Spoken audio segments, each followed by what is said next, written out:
5.5. 141. Tristan Moran versus Mitch McKee. Yeah, I'm looking forward to this one. These guys split last year. Mitch McKee won the round of 12 match at the Nationals to become an All-American. I'm sure that point has not been lost on Moran. So, a lot of fireworks when these guys get together. They put up a lot of points, a lot of scrambles. McKee with 8 falls on the season. McKee lost to Moran in the duel last year and beat him in the round of 12 to become an All-American. There, right back in on a shot. Pretty basic there for McKee, but he's able to shelf the leg. 2 takedowns! Gets the arm limped out there, gets the quick 2. And vintage McKee always comes out hard. High energy guy.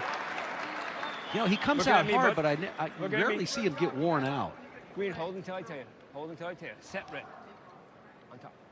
You know, we've seen that before in big meets where a guy will come out there with everything they have, and all of a sudden, you know, 5 minutes left, the match is going to turn. Tristan Moran out of Phoenix, Arizona, also on the way through Stillwater High School. Stillwater, Oklahoma, started at Oklahoma State and then transferred to Wisconsin. Little connection there because his brother wrestled at South Dakota State for Bono, and so Coach Bono knew who he was, and when he entered the transfer portal, the Moran family was very comfortable knowing that this would be a good place for Moran to be a Badger. Yeah, we just talked about this, you know, rivalry, what it can be, you know, with these two programs. I mean, honestly, you know, Coach Bono would like to see his program get to where Minnesota has gotten to, you know, so this is going to be an important match for a long time. Another 2 points for Mitch McKee.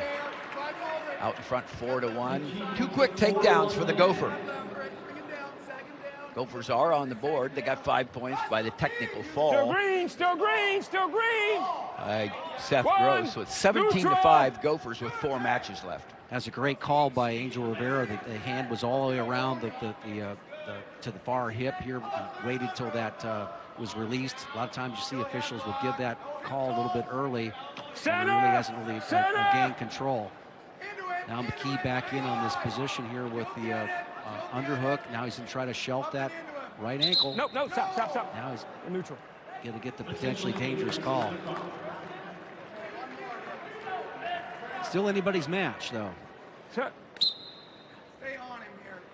So far, McKee has taken away the strength of Moran. Moran loves to get on top, but you're not going to get on top in the first period if you can't get the takedown. McKee with 2 takedowns out in front, 4-2. And you notice that they didn't spend a lot of time trying to ride him either because he Funky, also pretty good with reversals. Great scrambler.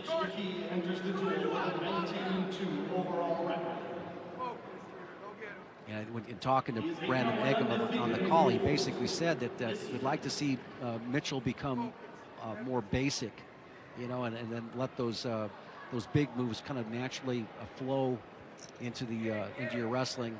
You always have them in your back pocket, but sometimes you get in trouble when you force them. Yeah, he's best when he keeps it simple versus this funky, wild wrestling. That's the way Coach phrased it. He's a physical horse, I'll tell you that. Yeah, nice job coming out the back door so far. Let's see if he tries to keep those ankles free. Does he keep those ankles free? That right ankle is tied up. No takedown. Let's go to Shane. All right, TJ, with Seth Gross, he pointed out to me, born and raised in Apple Valley, getting it done in front of friends and family. You're new to the Big Ten. What's this experience been like so far?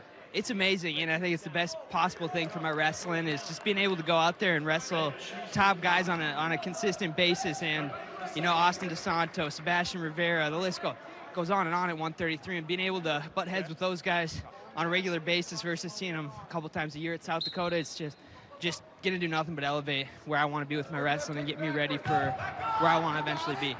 When you won that national title 2 years ago for South Dakota State with Chris Bono in Brookings, what did you learn about what it takes to stand atop the podium? You've done it.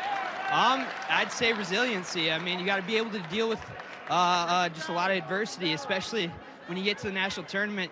You need to put 5 almost perfect matches together, and Sometimes you're going to feel good, sometimes you're going to feel bad, and you're going to deal with adversity, injuries, maybe sickness, whatever it is, and you got to show up every single time. And that's kind of the big thing, is just get tough no matter what you're feeling. 3 things you can always control is your hustle, your effort, your attitude, and that's 3 big things we talk about. So no matter how you're feeling, go out there and show that hustle, effort, and attitude. Appreciate the time, Seth. Thank you. Yeah, thank you. Check, don't lose. Take a look at McKee here, doing a nice job of riding in the top position here, really controlling the hips, good mat returns. Now you see that little neck wrench. Oh, they're going to call lock hands right there. Angel Rivera is on the lock hands call right away, so they're going to stop it and work the points. One red. I don't think the minutes. Well, Brandon Megham's coming to the. You're down, buddy. Maybe coming to the head table here to. Hey, red, let's go. Question the call. And his coaches are saying, come on back. Not only his coaches, but and the rest Brock. of his wrestlers. And Brock. Gable Stevenson, Brock.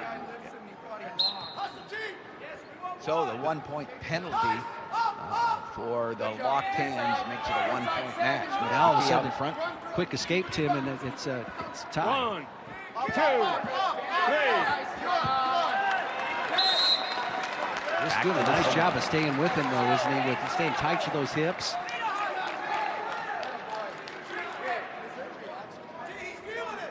You know what? Seth Gross just mentioned this. You get to the national tournament and you get in tight matches just like this, where there's familiarity between the opponents. You know what the situation is. You know, you can't let the referee take you out of your style. And that didn't, right there with McKee trying to, with the ride, he gets caught a little bit low there, and Moran's able to go ahead and step back over. This is a potentially dangerous situation, possibly with that left shoulder, and Angel Rivera calls a stalemate. So the reversal by Moran puts him up 5-4. Mitch McKee dodges a bullet there from a standpoint of where Moran's really good, and so he was able to stop the momentum there and probably cut his losses. Yeah, so you go out there and got 2 takedowns, and you find yourself down 5-4. Leg comes in real quick. And where you don't want to be. Yeah, with him, and Moran rides on that right-hand side. Now he's got both legs in, and this match is really taking a turn with that locked hands call. The tale of 2 halves of a match for the first couldn't be further apart. Match and a half, and for the first half of the match, it was all McKee, and now Moran feeling the momentum, putting a lot of pressure on McKee, and has the lead. Yeah, it'll be McKee's choice. And it's how you feel right now, Jim. Yeah, you know, that's what we're talking about with Gross. I think he correctly identified, you know, what the challenges are to becoming a national champion, putting those, you know, 5 and 6 matches together. And here the crowd understands McKee going under. Moran's strength is on top, but if you're going to win at this level and be an All-American and keep climbing the ladder, McKee's got to be able to get away from the best. Yeah, he wasn't able to keep that right leg from coming in. But he is able to get to his feet. Now, you've got to push the leg away. He's able to do that, gets the escape. Good escape. Let's go to Shane. He's got more on this matchup. Guys, this is deja vu for me. You go back to last year in the duel at Madison. McKee was winning 5-1. Moran stormed back for sudden victory and actually pinned McKee. Then McKee at the national tournament, the round of 12, the blood round. It was another comfortable lead for McKee. Moran raced back, ultimately fell by 1. McKee was an All-American. So once again, these 2 guys, it's fireworks. They're worth the price of admission. And it is fireworks, thanks Shane. Moran gets a takedown there at 7-5 after McKee's escape. Moran back in for the takedown. Yeah, you know what he's able to do there is able to get to the shot and then just freeze on it. And then McKee kind of did the rest, kind of put him in a subpar position. That chest wrap wasn't enough. He just switched off to a double and collected the 2. That hard work Chris Bono talks about Moran putting in the room every day could be paying off here. He's punishing on top. Wow, both legs in tough. What a turn on this match. Going out there and capturing his own takedown. These matchups have so much to do with the seeding at the conference tournament and on at the NCAA's, Jim. Well, we've always been talking about this incessantly, but the quick escapes early in the match made a big difference. The crowd exhorting Mitchell to follow his brother's example here, his younger brother with a win at 125. Got to find a way to push that leg away. An escape and a takedown is the He's formula. got the head and arm. And an escape, so a warning against Moran. An escape, 35 seconds. Can you get a shot off with all that heavy riding that's been paying a toll on you? Keep pushing. Now as he gets a duck under, nice job of stepping back by Moran. 1 point. A couple of shots may even get a stalling call here. Totally committed to that fireman's carry. Now a scramble situation. Moran did a nice job of sitting the corner there immediately. He's going to turn into him right there. He should, no, good job by the high leg over there by Moran. He's going to collect the points. And there, Moran, very tough at the end. Great action. Moran comes away with a 1-point win, 7-6. 3 points on the board for the Badgers. Great job there by Moran, coming back after giving up 2 takedowns in the first period, Tim. You don't see that very often, showing a lot of poise.